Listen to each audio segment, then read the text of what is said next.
that you're a legalist, like Kendrick said this morning.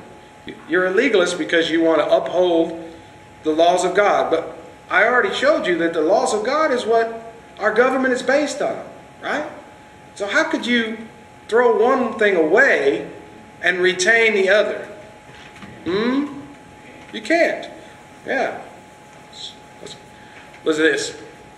The law of God is trampled underfoot, even in some churches. There are churches who try to get rid of the law of God. Sadly. Very sadly.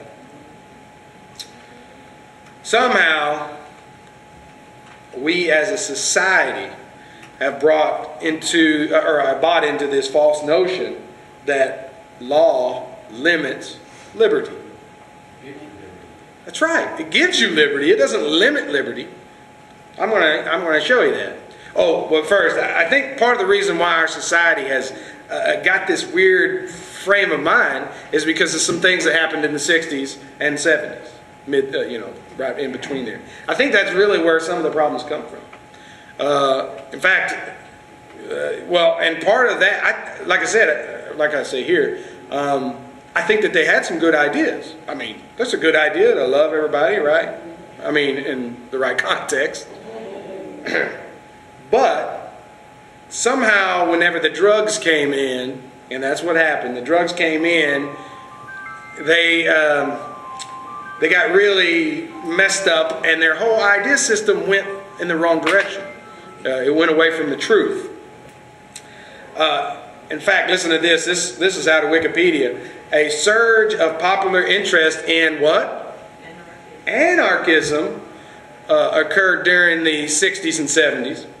And then look down here. The American Civil Rights Movement, which is not a bad movement, guys. It was a great movement, but that and the movement against the war in Vietnam seemed to contribute to the anarchism that started to grow here in the United States.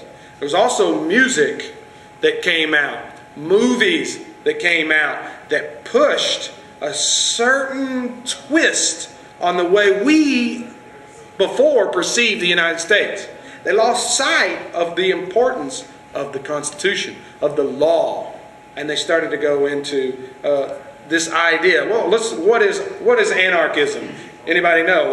Well, I looked it up. Anarchism is the political philosophy which considers the state, meaning government, undesirable, unnecessary, and even harmful, and instead promotes a stateless society or anarchy. It seeks to diminish, or even abolish authority in the conduct of human relations. Whoa! In other words, we're going to get rid of rules that govern people? Is that safe? Can we get rid of all laws? Unfortunately, we can't, because man is deprived, right? If you let him have free reign, it's just like your kids. If you say, go in there, do whatever you want, they'll do some things you don't want them to do, won't they? They're going to tear up some stuff or get themselves hurt. So this is the dangerous philosophy that started to come into the United States in the mid-60s and 70s. I noticed this as I was preparing this. I was like, whoa, that's weird. Did you see the symbol of anarchy? It was an A with a circle around it. Well, interesting enough, whenever you put your email address down, you got an A with a circle around it.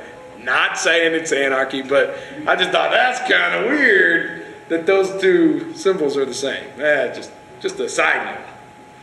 Now I'm going to give you an example.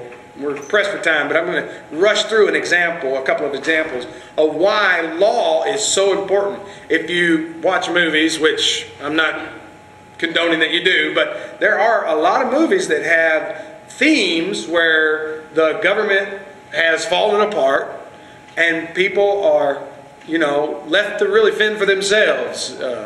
The old Road Warriors movies, I never watched them, but very much, but that was one of those types of genres. But we actually have some historical incidences where this actually happened. Imagine for a second that you're a man around about 476 AD in the Roman Empire. Now the Roman Empire extended from Great Britain, all the way into the Middle East, Jerusalem and that area. Imagine you're in Great Britain in that time period. Well, all of a sudden, the Roman Empire, it falls apart. Okay? There's no more Roman Empire. There's nobody to ensure that law is kept, that order is kept. And so now all of a sudden, there are men running around in these big gangs, for lack of a better term, and they're shooting you full of arrows. So if you were just a lone guy, you and your wife were just going to have a little farm out in the country, and you're just going to live off your farm, and you're not bothering anybody, it seems like that would work, right? Because government's not around to tax you, so you should be fine, right? Wrong. That's one of the reasons why the feudal system came to existence. I told you guys I went and visited the castle in northern Arkansas, and that's one of the things that they explained, was that the feudal system developed because of the fall of Rome. No more law, no one to watch after you, so you couldn't just be a farmer all by yourself, because somebody come along, shoot you, do whatever, and burn your house, steal your crops. So what they ended up doing was they would go, so can you live with law and order, without law and order? No, you can't. What you would end up doing was you would go and find you a lord with a castle and soldiers and protection, and you would live under his rule. Now that meant that you had to give him 2 days out of your week. You had 2 days of the week. I believe that's right. No. Oh, I think it was 4 days you gave to him. Yeah, 4 days you gave to the Lord. That means you worked in his fields for 4 days. And then I think 1 day or something, I forgot how that went, but you had like 1 day, and you gave a day to the church. So you ended up with very little time of your own under the feudal system. But you could see why it developed. There was no law. There was no protection for the common man. And it's sad. In some neighborhoods, it's almost like that. If you don't have a gang to kind of protect you, you're on your own. And bad things happen to people that are all by themselves without any. Another example is the Old West. We just talked about that a minute ago when we were talking about Mr. Weeks's name. The Old West, there were towns that would sprout up around a railroad station, or a mine or whatever, a gold mine, and they would pay top dollar for somebody who could outshoot the gunslingers, right? Why? Because civilians wanted protection, right? And the sheriff a sheriff is a chief law enforcement officer, so he was the chief of law enforcement officers. He was the one to make sure the law was kept. Every time we turn around in history, we're running to the law, unless it's the Bible and the Ten Commandments. Now suddenly we don't want the law. Law, like you said this just a minute ago, because when I asked the question, law does not limit liberty, it establishes it. The law gives us liberty. And guess what, guys? That includes the Ten Commandments. If you look at those laws, they're all about, think about it. If you're working 7 days a week, because you can't keep from working it because the man won't let you, sorry.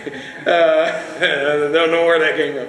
But because authorities or your boss won't let you, and let's say that you're a Jewish man living in Israel, and all of a sudden you can't have the Sabbath off, you can point to the Ten Commandments and say, boss, you're supposed to give me the Sabbath off. We need a day of rest, don't we? And that's, so how in the earth did we get the idea that this is legalism? It's freedom. Freedom to follow God. I don't understand. The devil twists everything, doesn't he? Oh my goodness.